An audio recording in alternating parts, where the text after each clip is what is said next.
ขอต้อนรับเข้าสู่ปักหมุดเที่ยวครับ Losing myself in the endless memories of the end right from the start. You're an obsession in my head, I can't forget your eyes.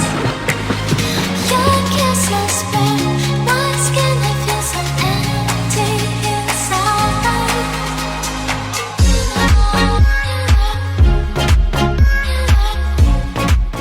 สวัสดีครับทุกคนตอนนี้เรากำลังจะเดินทางไปพักผ่อนกันที่จังหวัดเพชรบุรีนะครับ2 วัน 1 คืนไปอยู่รีสอร์ทท่ามกลางธรรมชาติที่โอบล้อมไปด้วยต้นไม้มีวิวทะเลสาบแล้วก็วิวภูเขานะครับที่นี่เนี่ยเงียบสงบมากสำหรับใครที่ต้องการที่แบบที่พักที่เงียบสงบเนี่ยที่นี่เหมาะมากเลยนะครับผมไม่บอกนะว่าที่ไหนเพราะว่าเขาไม่ได้จ่ายแต่ที่เขาจ่ายแล้วก็คือเราเที่ยวด้วยกันนะครับที่สนับสนุนค่าที่พักเรา40% ก็สำหรับใครที่อยากได้ส่วนลดที่พักหรือว่าต้องการที่จะลงทะเบียนหรือว่าเข้าไปเช็คที่พักที่เข้าร่วมรายการเนี่ยก็สามารถเข้าไปเช็คกันได้ที่ www เราเที่ยวด้วยกัน .com ก็เดี๋ยวเราไปดูที่พักกันเลยดีกว่าไปครับ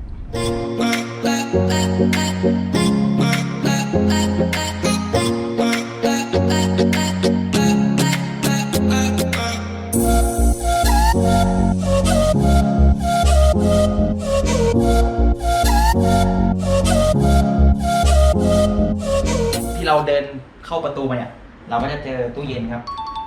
ในตู้เย็นก็จะมีน้ำเปล่าให้2 ขวดแล้วก็น้ำอัดลม2 กระป๋องก็จะมีกาแฟมีถั่วนะครับแล้วก็มีแก้วแล้วก็มีตู้เสื้อผ้ามีตู้เซฟให้เราด้วยนะครับอันนี้ก็จะเป็นรองเท้าที่ไว้สำหรับเดินในที่พักโซนห้องนอนนะครับคือโซนตรงเนี้ยนอนอ่ะตอนเช้าเราก็เปิดม่านดูพระอาทิตย์ขึ้นได้เลยเพราะว่าพระอาทิตย์เนี่ยจะขึ้นตรงนี้พอดีนะครับ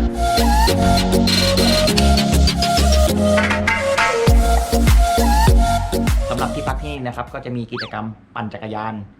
เนี่ยมีให้ทุกห้องเลยห้องละ1 คันนะครับแล้วก็จะมี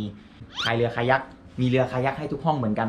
เราสามารถพายเล่นในทะเลสาบเนี่ยได้เลยนี่ก็เสื้อชูชีพเอาไว้ที่ลงเล่นน้ำนะครับแล้วส่วน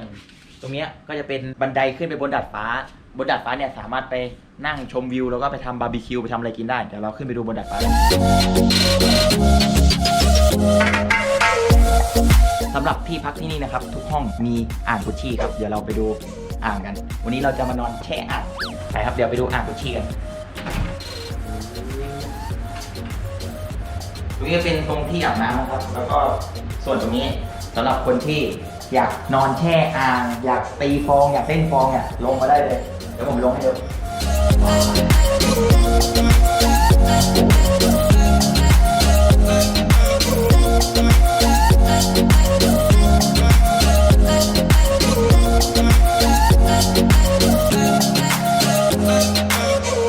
ก็สำหรับห้องที่นี่นะครับก็จะมีอยู่2 แบบมีแบบเป็น2 ท่านแล้วก็4 ท่านสำหรับห้อง2 ท่านเนี่ยก็จะอยู่ติดริมน้ำนะครับแล้วก็มีท่าเรือส่วนตัวพร้อมเรือคายักแล้วก็มีเปตะข่ายสำหรับนอนที่เห็นนะครับชมวิวบริเวณริมทะเลสาบเนี่ยได้ทั่วเลยเข้าพักได้มากสุด3 ท่านต่อ1 ห้องนะครับแล้วก็จะมีค่าบริการเพิ่มเติมสำหรับท่านที่3ส่วนห้องแบบที่2เนี่ยจะเป็นห้องแบบ Family เป็นครอบครัว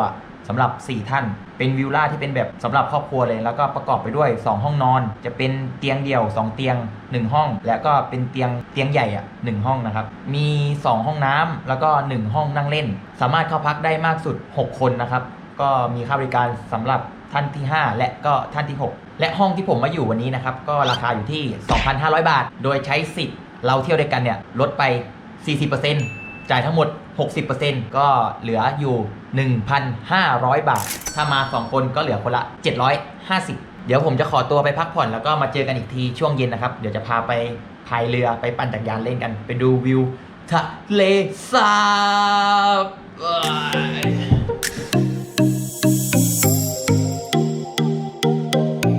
ตอนนี้ก็เวลาเย็นแล้วผมจะพาทุกคนมาพายเรือคายักนะครับไปพายเรือกันพร้อมแล้วครับทุกคนประสบการณ์การพายเรือมามากกว่า20 กว่าปีนี่เป็นไงโคตรเซียน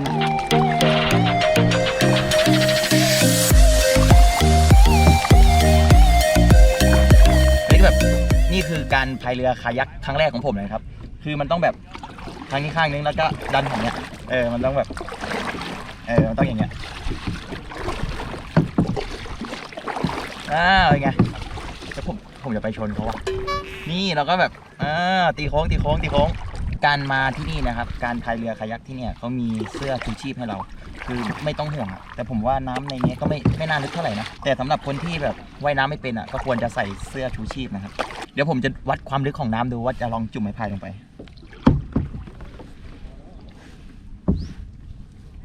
มิดพายก็ไม่ถึงพื้น ไหนว่าไม่ลึกไงเอาบึดจำบึด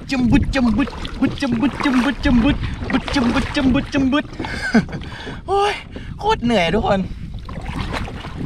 แต่มันก็สนุกดีนะการที่เรามาพักผ่อนอะไรที่แบบนี้นะมันก็เป็นบรรยากาศที่ดีนะครับถือว่าแบบที่นี่เงียบสงบมากเหมาะกับการมาพักผ่อนที่แบบเป็นส่วนตัวมากๆเลยสำหรับใครที่ต้องการมาพักผ่อนที่พักแบบนี้หรือว่าที่พักที่เข้าร่วมรายการเนี่ยก็ต้องรีบไปกดรับสิทธิ์ไปลงสมัครสิทธิ์กันนะครับเพราะว่าเขามีจำนวนจำกัดนะขณะที่เรากำลังพายเรือเล่นกันอยู่เนี่ยฝั่งนู้นนะครับดูมืดตึ๊บเลยอะ ฝนจะตกแต่เราก็ไม่หวั่นนะครับถึงฝนจะตกถึงฟ้าจะร้องอะแต่ขอให้พี่ได้เห็นหน้าน้องก็พอแล้วไ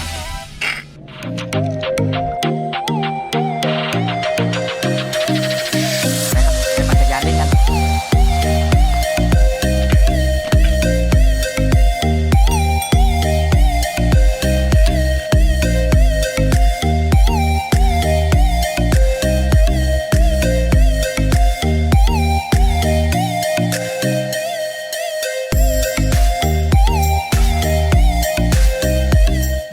หลังจากที่แสงอาทิตย์ได้ลาลับขอบฟ้าไปแล้วนะครับบรรยากาศที่นี่ก็เงียบสงบมากส่วนตัวมากๆนะครับเอาไว้เจอกันพรุ่งนี้เช้าแล้วจะพาไปเล่นน้ำในสระไว้เจอกันพรุ่งนี้เช้าครับผม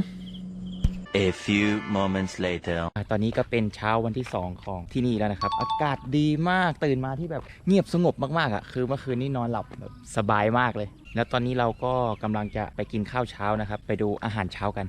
ไป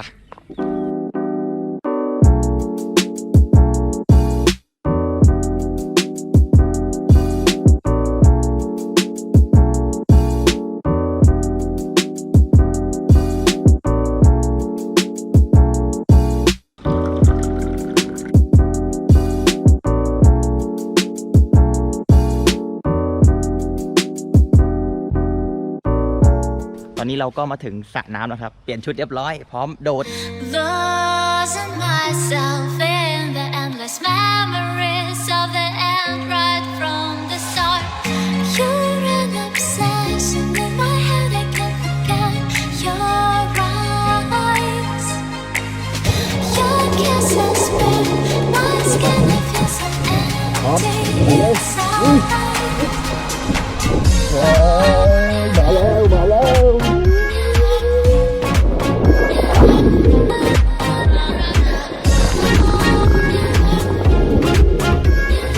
ถ้าเราเล่นน้ำเหนื่อยหรือว่าต้องการที่จะพักผ่อนสำหรับริมสระน้ำเนี่ยก็มาเกาะขอบอ่างดูวิวทะเลสาบข้างหน้านะครับเป็นไงที่นี่ถือว่าเป็นการพักผ่อนที่เงียบสงบมากและที่นี่คือคนน้อยมากเป็นอะไรที่ส่วนตัวมากๆเลยแนะนำนะครับสำหรับใครที่อยากมาที่เนี่ยถือว่าเป็นที่พักผ่อนที่ดีมากๆตอนนี้เราก็เล่นน้ำมาได้สักพักแล้วเดี๋ยวเราก็จะขึ้นจากสระน้ำแล้วนะครับแล้วก็ไปเล่นอ่างกุชชี่กันต่อ ไปตีฟองกันในห้องดีกว่าไปเดี๋ยวไว้ไปเจอกันในอ่างกุชชี่นะครับผม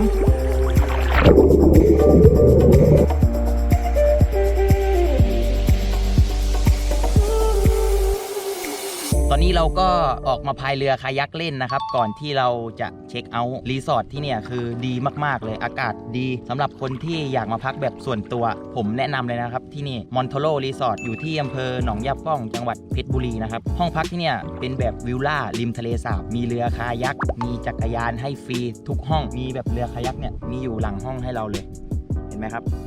คือเปิดประตูห้องออกมาก็เจอเรือคายักเลยอ่ะใส่เสื้อชูชีพจับไม้พายออกมาตะลุยกันได้สำหรับคนที่ชอบกิจกรรมพายเรือนะวิลล่าทุกหลังเนี่ยมีชั้นดาดฟ้านะครับเป็นลานกว้างสามารถมาทำบาร์บีคิวได้มื้อเย็นหรือมื้อเช้าสำหรับคนที่อยากทำอาหารทำกินเอง